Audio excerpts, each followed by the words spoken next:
The senator from Kansas. Madam President, I ask unanimous consent to speak. Without objection.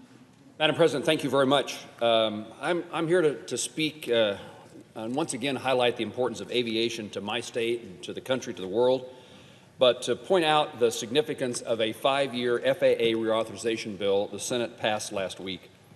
I've come to the floor many times on this topic. I'm pleased to be here today and tout the many wins that are included in this legislation, and they're beneficial to the country, but they're certainly beneficial to my home state. And I'm most pleased to highlight the fact that this legislation does not excluded from this legislation are any efforts to privatize our nation's air traffic control system. Kansas is the air capital of the world, and for good reason. Kansans have built 3 out of every 4 general aviation aircraft since the Wright brothers' first flight at Kitty Hawk. And today, over 40,000 Kansans make a living manufacturing, operating, and servicing the world's highest quality airplanes.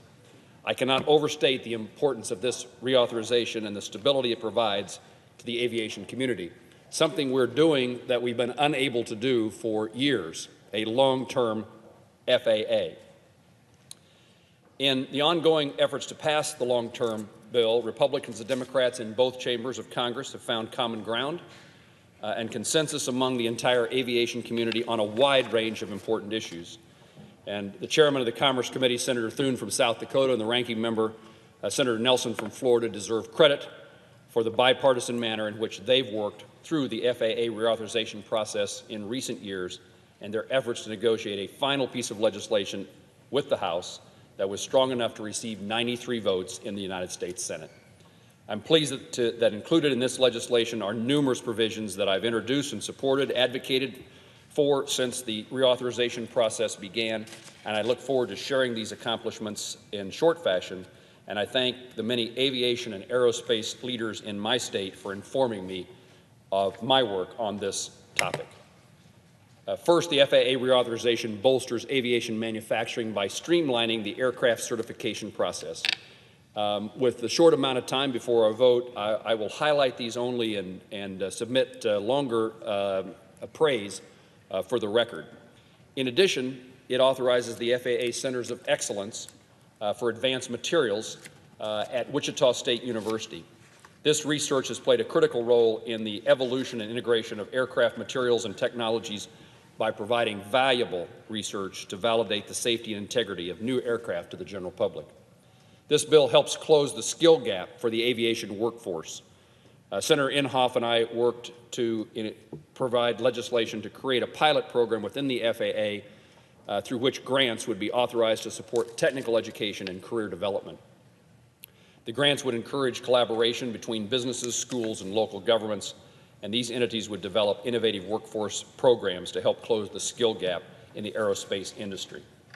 The FAA Reauthorization Act reduces the regulatory barriers for educational use of drones, unmanned aerial vehicles or systems.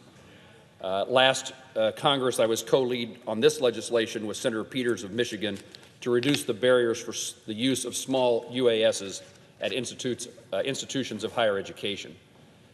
This bill accelerates the safe integration of innovative UAS technology, another significant development. This legislation strengthens the federal contract tower program. Kansas is home to 8 air traffic control towers that participate in FAA's FCT program, which provides important safety services at small airports nationwide in a cost-effective manner that saves the taxpayers $200 million annually. This FAA reauthorization includes several reforms that strengthen the contract tower program, and I'm pleased to be able to report that. It provides access and flexibility for additional airport construction funding. Again, something that's important in all of our communities that have an airport. How do we make certain that we have the latest infrastructure available for safe flight to and from our airports? It improves child safety on commercial airlines. Legislation that Senator Schatz from Hawaii and I introduced to advance the safety of children who fly with their parents. This bill reauthorizes the FAA's Essential Air Service program, connecting rural airports to national systems, something that's important to many of us who represent rural states. It safeguards small airports in the event of sudden loss of commercial service. Last Congress, I sponsored the Small Airport Regulatory Relief Act that is included in this legislation. It's to make certain that certain airports like the Hayes Regional Airport and the Liberal Mid-America Airport would not lose federal airport improvement program funding due to inconsistent commercial service through no fault of their own. Unfortunately, regional airlines continue to struggle because of lack of pilots, of a pilot shortage, and our airports and the traveling public ought not be damaged as a result of the inability of the airlines to hire a sufficient number of airline pilots. So it increases also the fairness and reduces regulations on general aviation projects and activities. This is legislation that was originally introduced that I'm a sponsor of, called the Flight Act, that effectively targets AIP funding to general aviation airports and provides those airports with flexibility on their use of passenger facility charges. It has a provision that fosters the exchange of aircraft through a fair regulatory treatment and airplane joint ownership. Again, another small but important development. And it includes provisions that preserves the contract weather observers program, something that was at risk over the last several years.